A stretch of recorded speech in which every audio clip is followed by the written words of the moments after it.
Ese wabyemera ko mu gihugu cya mbere gikennye ku isi umukuru w'igihugu akoresha amafaranga angana na miliyoni enye z'amarundi buri munsi mu guhaha ibiribwa gusa? Ntiwabyemera, ariko reka nkubwire ikindi kirenze icyo. Ese wari uzi ko leta y'u Burundi isohora amamiliyoni amagana buri mwaka yo gukora maintenance cyangwa gukora isuku ku ndege y'umukuru w'igihugu, nyamara iyo ndege itabaho? Aya si amakamyaguru, ni imibare iva mu ngengo y'imari y'u Burundi y'uyu mwaka.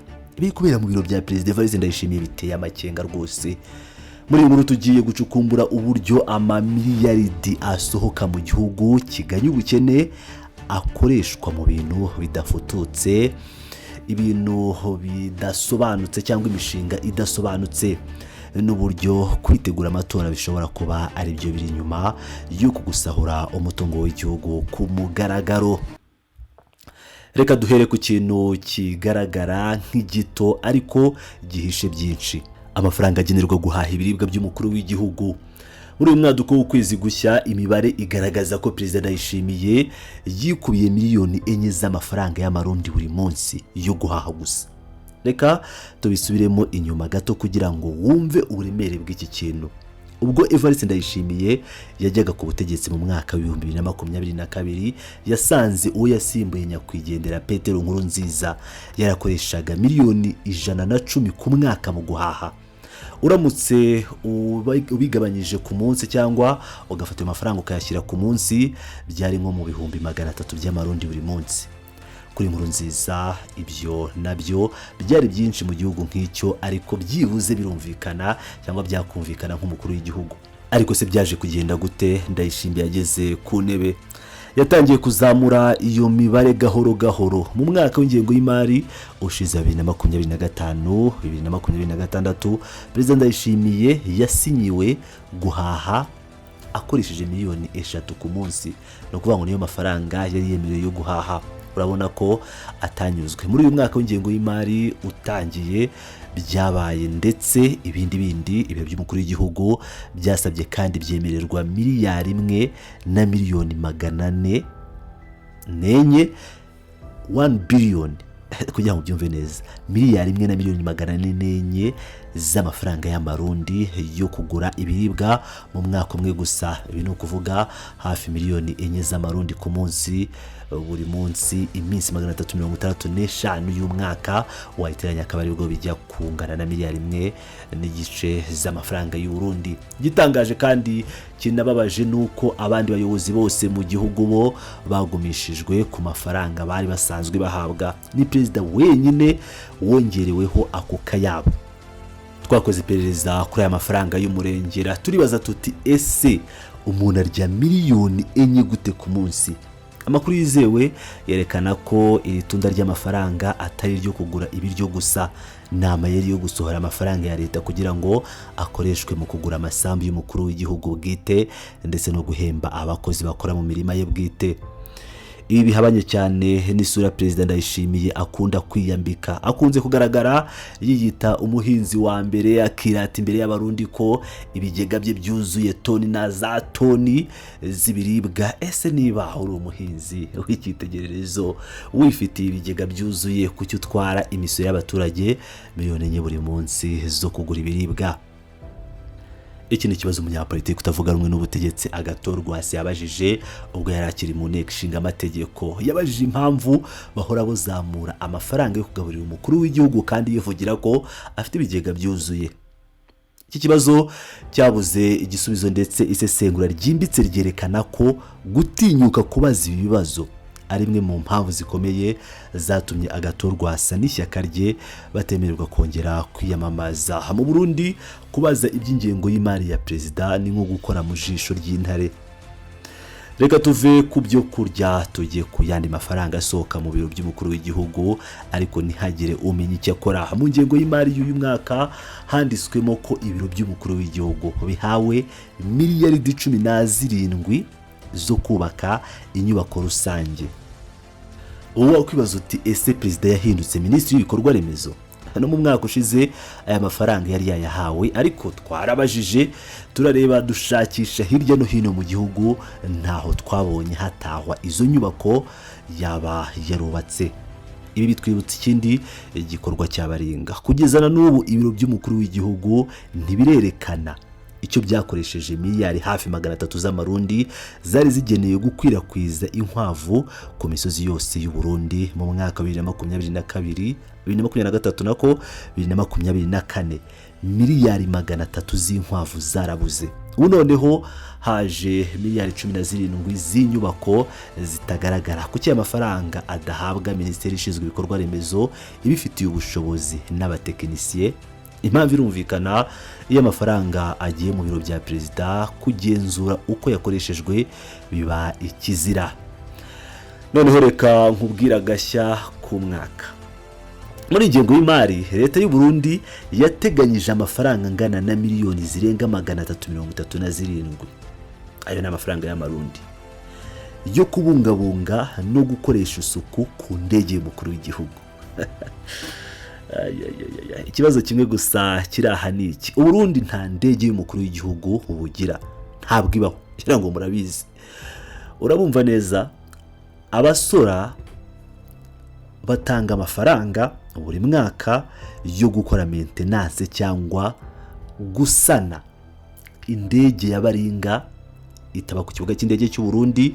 Aya mafaranga ajya he? Ajya mu mufuka wande? Ninde uhemberwa gusukura indege itabaho? Agira ngo murabyibuka neza cyane ikibazo cy'indege y'u Burundi, iyo perezida bakunze kukimubaza akavuga ngo yagiye muri Espagne, ngo uzaze mwereka iparitse, ibintu byinshi cyane.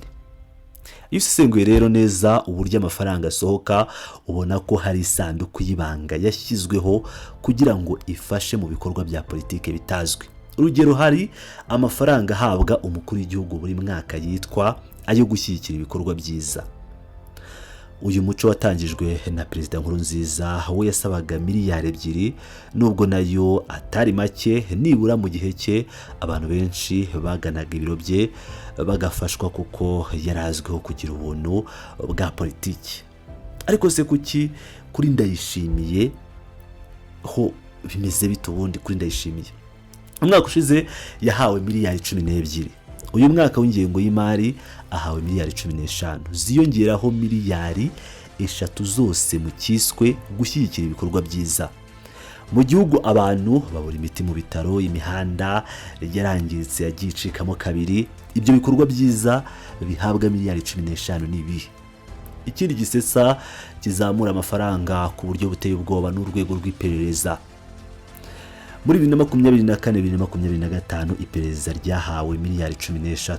Umwaka ushize 2025-2026 imibare yikubye kabiri igera kuri miliyari 27. Uyu mwaka noneho bageze kuri miliyari hafi 34. Twebwe nko kurikiranira hafi politiki y'akarere k'ibiyaga bigari, turabizi neza ko igisata cy'iperereza mu Burundi ari urwego rudakorerwa igenzura, no kuvuga audit. Nta audit na gato ikorerwa urwego rw'iperereza mu Burundi. Amafaranga yinjiramo ntabwo bajya babaza uko yakoreshejwe cyangwa uburyo yagiye asohoka, ngo babaze amapiese uko ibintu byose byifashe cyangwa ama supporting document.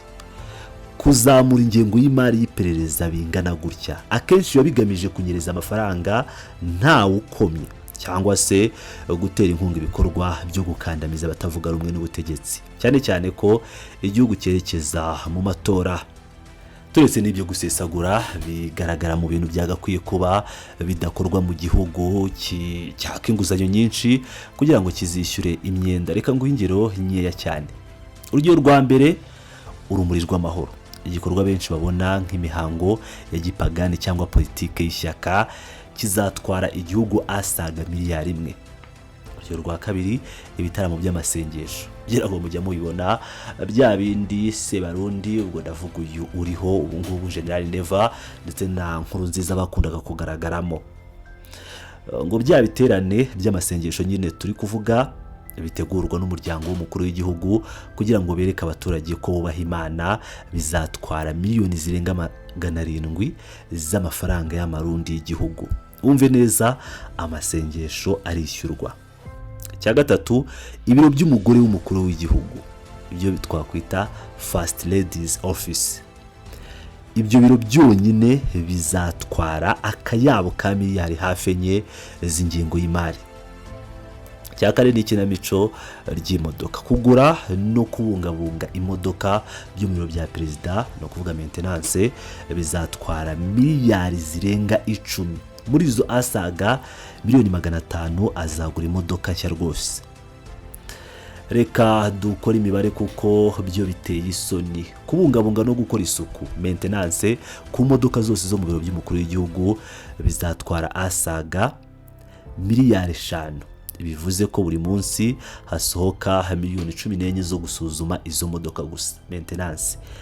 Ntiwumve ko birangiriye aho. Izo modoka zizanywa lisansi n'amavuta bifite agaciro ka miliyari 5 nazo.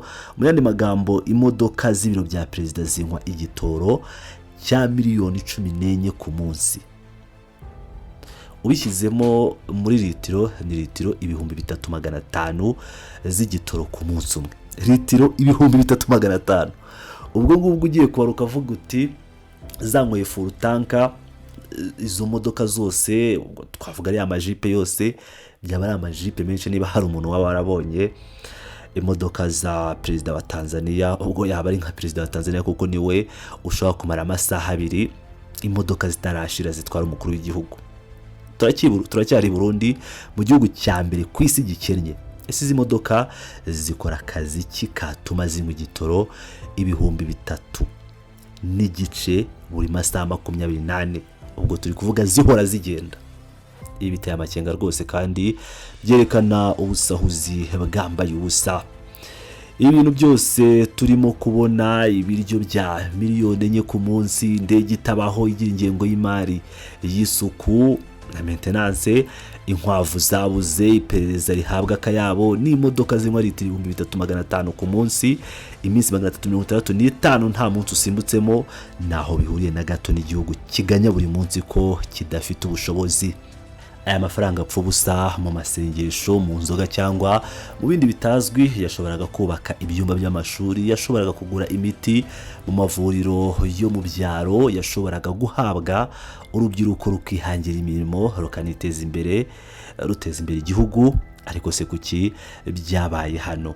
Aho igihugu cy'u Burundi cyenda kwinjira mu matora, impuguke mu bya politike zemeza ko ubusahuzi bwishe mu ngengo y'imari bwongerewe uyu mwaka kugira ngo ishyaka riri ku butegetsi ribone amafaranga yo kwiyamamaza. Aya mamiliyaridi niyo azagura amajerekani y'urwagwa, niyo azagura udupira n'ibitenge biriho isura ya Evariste Ndayishimiye kugira ngo bitangwe mu baturage bishwe n'inzara mbere y'amatora. Nyamara ibitenge bizatambagira mu mihanda yasenyutse isigaye imeze nk'utuyunguruzo kuko leta yananiwe kuyikora. Perezida Ndayishimiye niwe wa mbere ukunda kwikoma abo yita ko badakunda igihugu. Buri gihe yikoma abanyamakuru, abaharanira uburenganzira bwa muntu n'abandi batavuga rumwe nawe. Nyamara inzego zita ku neza y'igihugu koko zigaragarira mbere na mbere mu buryo zubaho umutungo w'igihugu, uburyo ziwukoresha n'uburyo zihitamo kuwukoresha ibifitiye akamaro rubanda rwa giseseka. Kwigizaho imitungo urenze urugero, gusesagura imisoro y'abaturage, ubagura ibitenge aho kubaha imiti, gukoresha igitugu ukanga kubazwa ibyo wahawe, no kwitiranya isanduku ya leta n'ikofi yawe bwite.